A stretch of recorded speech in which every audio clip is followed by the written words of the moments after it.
Welcome to Tabernacle Talk. Tabernacle Talk is a Bible study podcast from Tabernacle Baptist Church in Essex, Maryland. We hope that this podcast will help you to know Christ, grow in His Word, and show His love to others. Let's dive right in. Hello and welcome back to Tabernacle Talk. Today we are in Psalm 97. We are walking through Book 4 of Psalms together. And Psalm 97 says this: Yahweh reigns. Let the earth rejoice. Let the many coasts and islands be glad. Clouds and total darkness surround him. Righteousness and justice are the foundation of his throne. Fire goes before him and burns up his foes on every side. His lightning lights up the world. The earth sees and trembles. The mountains melt like wax at the presence of Yahweh, at the presence of the Lord of the whole earth. The heavens proclaim his righteousness. All the peoples see his glory. All who serve carved images, those who boast in worthless idols, will be put to shame. All the gods must worship him. Zion hears and is glad. Judah's villages rejoice because of your judgments, Yahweh. For you, Yahweh, are the most high over the whole earth. You are exalted above all the gods. You who love Yahweh hate evil. He protects the lives of his faithful ones. He rescues them from the power of the wicked. Light dawns for the righteous, gladness for the upright in heart. Be glad in Yahweh, you righteous ones, and give thanks to his holy name. Love this short little psalm, and we're going to look at some things that we can learn for our own hearts as well as for our actions through looking at this psalm today. He begins by saying Yahweh reigns, and this has been a consistent theme that we've seen, that God is on the throne. He is in control, and even as we look throughout the rest of the psalm, it's not just that God's on the throne and there are some, enemies, there's some evils, there's some darkness that is coming against him. No. He is absolutely in control, and anything that he desires to do, it gets done. And anything that he wants silenced, it gets silenced. And I'm thankful for a God that can tell the wind and the waves to be still, and they stop. I'm thankful that he's the one that can tell the devil, you can touch this and this, but you have no right, you have no authority, you are not going to touch this in the life of this person. I'm thankful for a God that tells sin and death and our just condemnation. He says, no, it's already been paid for through Jesus. The Lord reigns. And so our response there in verse 1, let the earth rejoice. He says, let the many coasts and islands be glad. These are kind of the furthest regions of the earth as they're thinking about it. When you think of the coast, that's right up against, for them, the Mediterranean Sea. Or if you go further south, you can have, interaction with the Red Sea, different places like that. For us, as we think about the Atlantic and the Pacific oceans, the Indian Ocean, it's kind of that edge of everything. And so he says, for those that are looking out and they see the wonder of creation, the vast scariness, the unknown of the ocean and what it can accomplish, those that live on islands that are surrounded by some uncertainty, and they just really hope that it's a good day, that their boat can make it back to the mainland, those types of things. Here's what the psalmist is saying: let the many coasts and islands be glad. The most remote portions of earth where people feel the least in control of the circumstances, they know that God is there and that he's in control and that he reigns. For you and I today, we might be interacting with situations in which we go, okay, I feel totally out of control. Or the circumstances around me feel out of control. I feel powerless. I don't know what my next step's going to be. Well, that's okay, because we don't have to be in control. We know the one who is. So then verse number 2 goes on to talk about this reigning God, the one who reigns above the earth. He says, clouds and total darkness surround him. Righteousness and justice are the foundation of his throne. Here, clouds and total darkness. This would remind the readers here, the Israelites, about Mount Sinai when God gave the Ten Commandments and the rest of the law to Moses there when he made that initial covenant with the people of Israel, that they would be his people and he would be their God. And there was all of the clouds and the darkness that came on top of Mount Sinai. It so scared the people that they wouldn't even go near the mountain as a result of it. And we serve an awesome, intimidating God who controls even the things that we would view as just natural, storms, rainbows, even things like earthquakes or hurricanes, that we would say, man, I wonder if God is able to work even though this great evil or this huge natural phenomena is happening. Well, as scripture talks about it, God is the one that he commands all of those things. Now, I do want to mention, just as a brief aside, because many times when there are natural disasters, people can go like, oh, hey, why God? God set our world in motion and he made it very good. And that's what we read in Genesis 1 and 2. We chose to invite sin and death into our world through Adam and Eve and their choice of rejection of God and his life and his grace and his goodness. And we all have made the exact same decisions. And so our world, made to be very good, now sometimes includes things that are evil, that are not good. And though, if you will, God's not physically animating the hurricane to be like, all right, destroy this house, flood this place. When there are natural disasters, we know, okay, anything that God allows to happen in this circumstance, it is for my good and for God's ultimate glory.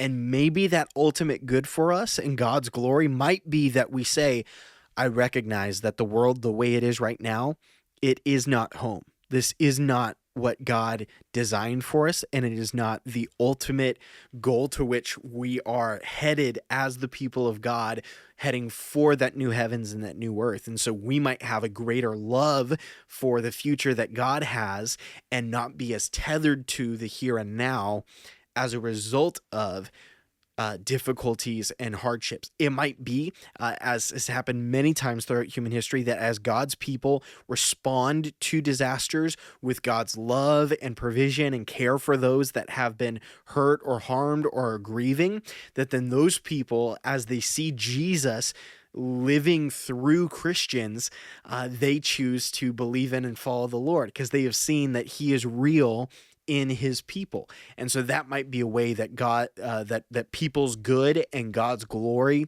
comes about even as a result of disasters and things like that.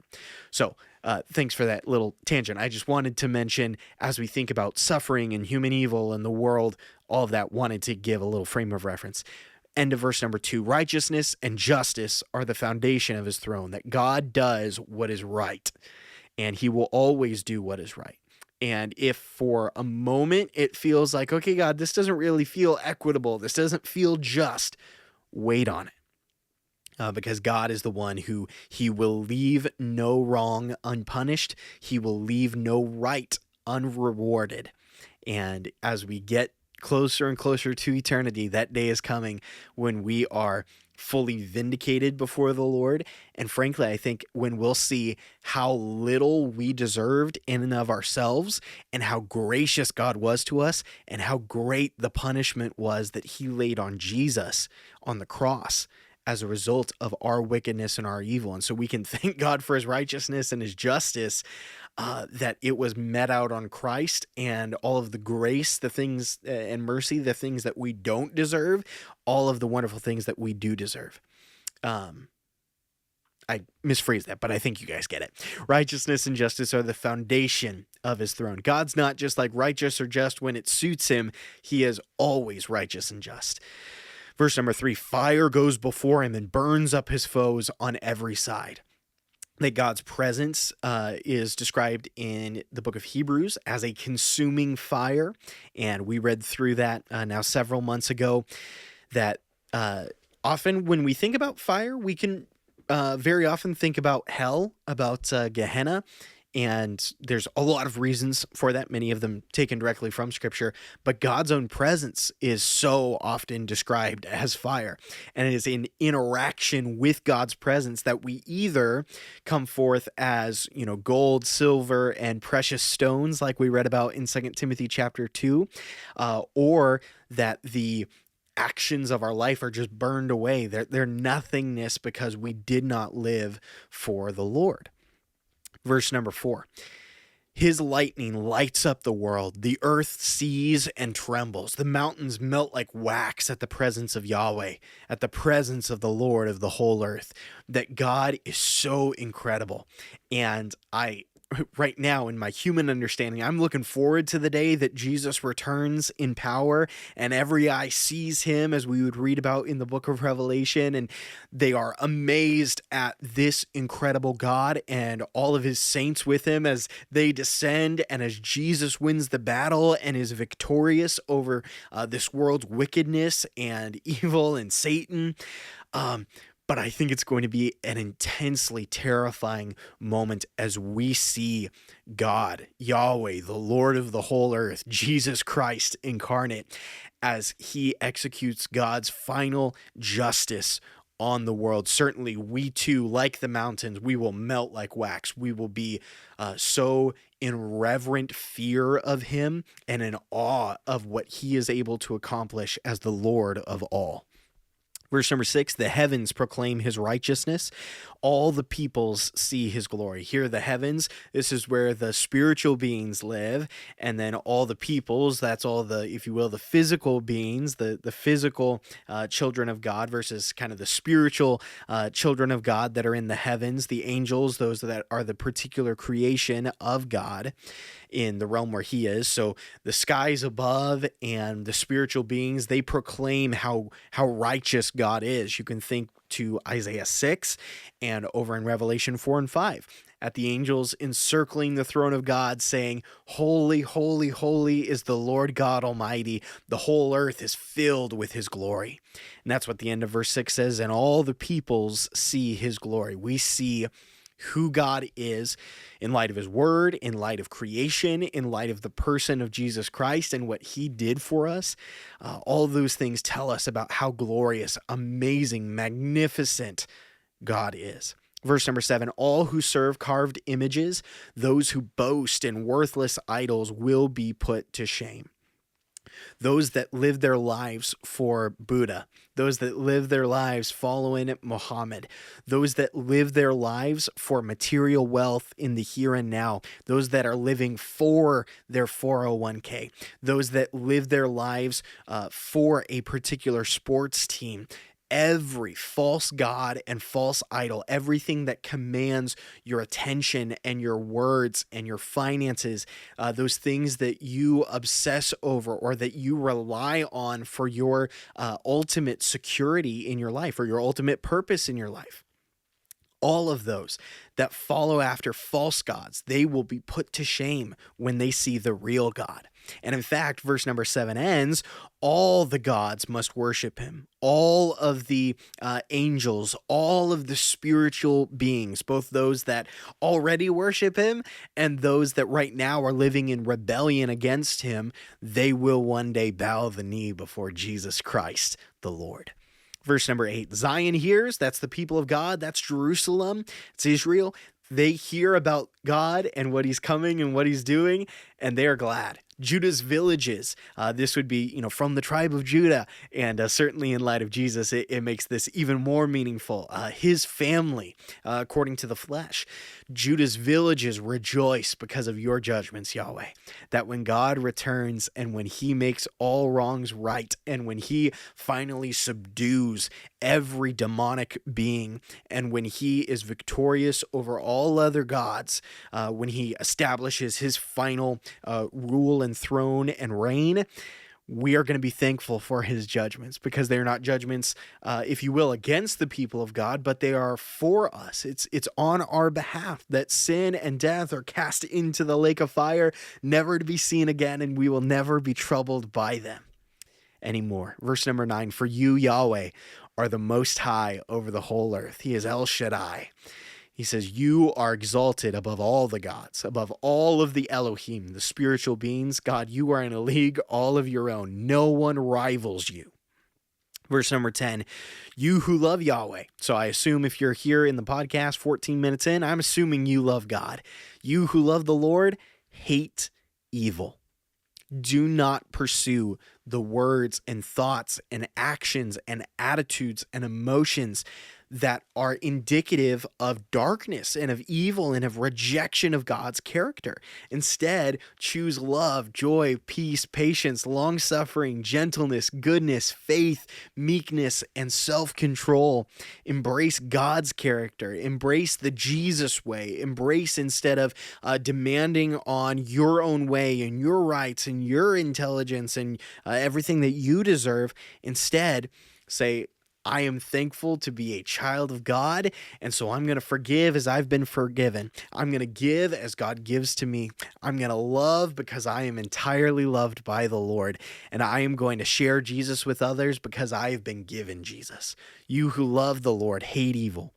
He protects the lives of his faithful ones. He rescues them from the power of the wicked. And we have been saved from Satan and from death through the death, burial, and resurrection of Jesus Christ from the dead. And he reigns forever.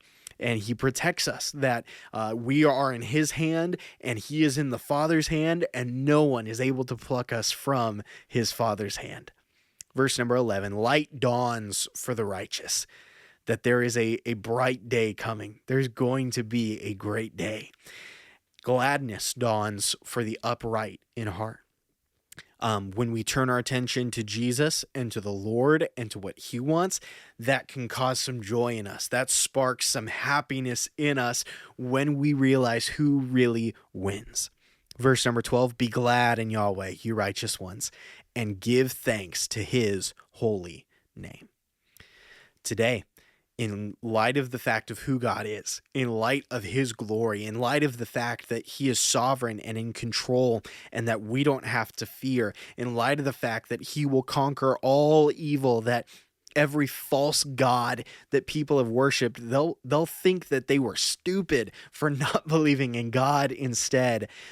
May it motivate us to thank the Lord, to worship him, even as all of the spiritual beings do and will. And may it result in us hating evil, rejecting the anti-Jesus way, and instead choosing to follow the Lord and his word in loving and caring for others and sharing the gospel of Jesus Christ, because God is the most high over all the earth, and he is exalted above all. Let's love him. Let's express our gratitude to him. Thanks for tuning in today, and tomorrow we'll be in Psalm 98.